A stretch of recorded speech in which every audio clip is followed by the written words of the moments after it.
अगर आपने धोखे से अगर लाठी अगर मार दी कपाल पर तो सज्जनों गौ को नहीं लगी, वो ब्रह्मा को लग गई। संग मध्य था ब्रह्मो ललाटे गोप्रखजा, ललाट नाम जिसके मस्तक में शंकर पार्वती बैठते, जिसकी आंखों में, जिसकी नाक पर, जिसके सींगों में सज्जनों समस्त देवता आकर के विराजमान होते हैं। यहां तक बताया गया है सज्जनों, गौ के अंदर कोई ऐसा देवता बकाया नहीं लिखा गया है। प्रियंते सर्व देवता, जो गौ के लिए प्रिय है और संसार को प्रिय है, वो देवता गौ के अंदर बैठे हैं। गौ की केवल 2 जगह खाली थी और 2 देवता बकाया रह गए थे। उसी टाइम पर दोनों वो देवता कौन कौन, गंगा और लक्ष्मी दौड़ते हुए आए हाथ जोड़ करके और गौ माता से प्रार्थना किया, मैया तूने सब देवताओं को तो तेरे बीच में बिठा लिया, पर मैया मेरे ऊपर मेहरबानी कर दे, हमारे ऊपर मेहरबानी कर दे कि हमको भी तेरे अंदर कोई जगह दे दे, हम भी बैठ जाए। गौ ने कहा तुम दोनों मेरे पास रहना चाहती हो, अंदर आना चाहती हो, बैठना चाहती हो, स्थान बनाना चाहती हो?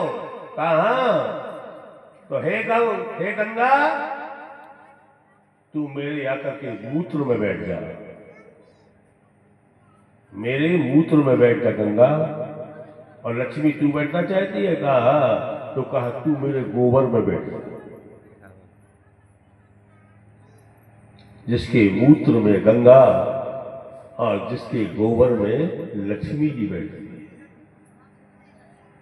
आज सज्जनों उस गौ की क्या गति है, आपको बुरा न लगे, नहीं आप लोग कुछ कहना चाहता है, आप तो कुछ समझदार हैं। आज क्या गौ की गति, वही गौ में जो रहती थी ऋषि मुनियों के द्वारों में, ऋषि मुनियों के द्वारा में जो गौएं रहती थी, आज वो बटाखाई होकर के सज्जन बंधु अपना ठाव ढूंढते हुए, स्थान ढूंढते हुए घूम रही है। कोई लाठी मार रहा है, कोई कुल्हाड़ी मार रहा है, कोई पांव तोड़ रहा है, कोई आंखें फोड़ रहा है, तो गौ की गत हो रही है। हमारी पृथ्वी ने सज्जनों विचार करो, ये पुराण जो भगवान का जन्म जब चालू हुआ है तो पृथ्वी ने क्या किया था, धैर्य रूप धरी हृदय विचारी, गई जहां सुर बुरी झारी।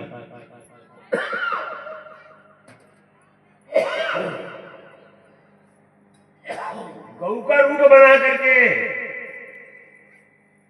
ये पृथ्वी ब्रह्मा के पास नहीं थी। ब्रह्मा सब जाना मन अनुमाना, मूर्ख चूना बसाई, जाकर तू दासी सो नासी, हमरो तोड़ सहाई।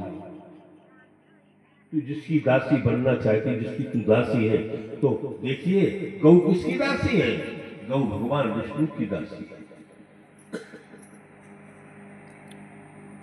दासी बनकर के सेवा की है, पर विष्णु ने भी माता समझ करके गौ की पूजा की है। गौ माता है, कभी भी हो इस गौ माता की, गौ माता की अपमान मत करो। अगर आपसे बन सके दरबार पर आइए तो उसके लिए आधी रोटी, 1 रोटी खिला दो, थोड़ा सा चारा दे दो, ज्यादा है तो प्रणाम करो। अगर ऐसा करते जाओगे तो गौ की तरफ से तुम्हारा अपमान नहीं होगा, गौ तुम्हारे लिए आशीर्वाद देगी। और जिसके घर में आशीर्वाद गौ का अगर हो जाए तो सज्जन दो, तल तल महातल सुतल भू भुआ स्वा तपा सत्यम, महान लोकों में जय जयकार होते हुए वह जीवात्मा कभी किसी प्रकार से दुखी नहीं हो सकता। ख्याल रखना, बात में बात आ जाती है। जिसके घर में, ध्यान से सुनना माताओं, आप लोग ध्यान से सुनना, जिसके घर में प्रातः उठ करके स्नान ध्यान के बाद या पूजा के बाद या मुंह धोने पर अगर जो सूर्य नारायण को प्रणाम करते हैं तो कहा गया है 7 जन्म तक उसके घर में गरीबी नहीं आती।